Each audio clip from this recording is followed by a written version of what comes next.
Okay, Professor van der Werfhorst, Herman van der Werfhorst. You are Professor of Sociology at the European University Institute in Florence, in Italy. And in this conference, you will be giving a speech just now, and it is titled The Societal Task of Schooling, Qualification, Allocation and Socialization in Comparative Perspective. And what we'll be talking about in this speech, very briefly, is something about your research and the main results maybe of your study. So I look at educational systems and compare them with regard to three broad outcomes that I think we expect from school systems to do well, to develop skills and learn in school, to prepare for the labor market, and to socialize citizens into a more active engagement with society more broadly, for instance in politics. One could argue that educational systems, when policymakers would think of a certain educational system characteristic and they want to strengthen something, it's important to realize that you might achieve something good, but at the same time achieve something bad in return. So there are potential trade-offs between certain outcomes of schooling. One example could be the vocational training system. It's known to be very, very good for the transition from school to work. Systems that have an elaborate vocational training system still do pretty well when it comes to the transition from school to work. There's low youth unemployment. The positioning in the labor market is quite good.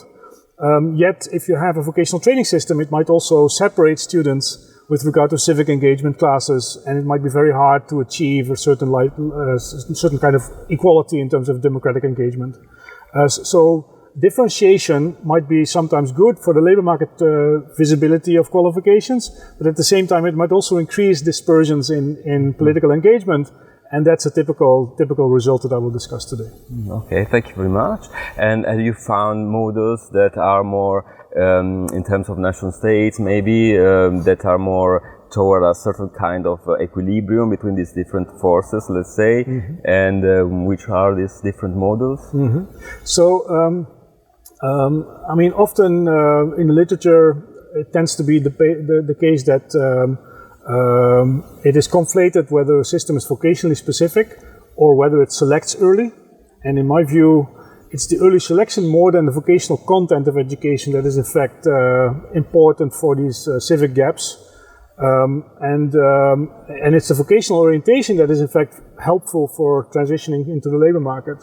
So a system could be devised, if you think of it, that doesn't select so early, but at the same time allows for a strong engagement between schools and the labor market. So historically the Danish system was in fact a very good system in that regard. There was later selection, so people went to comprehensive school until 16, and then went into a vocational training system partly, which is very German-like in nature, very strong vocational schools, a strong dual system with employers and schools interacting what is needed in the workplace.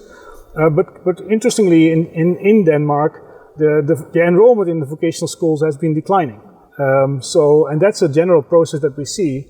And in my view, there's been maybe too much criticism towards the vocational training system, as if it was not up to date for today's labor markets. We need, computer skills, IT, flexible skills. People change jobs all the time in their career, and the vocational training system should not be adequate for that kind of current labor market.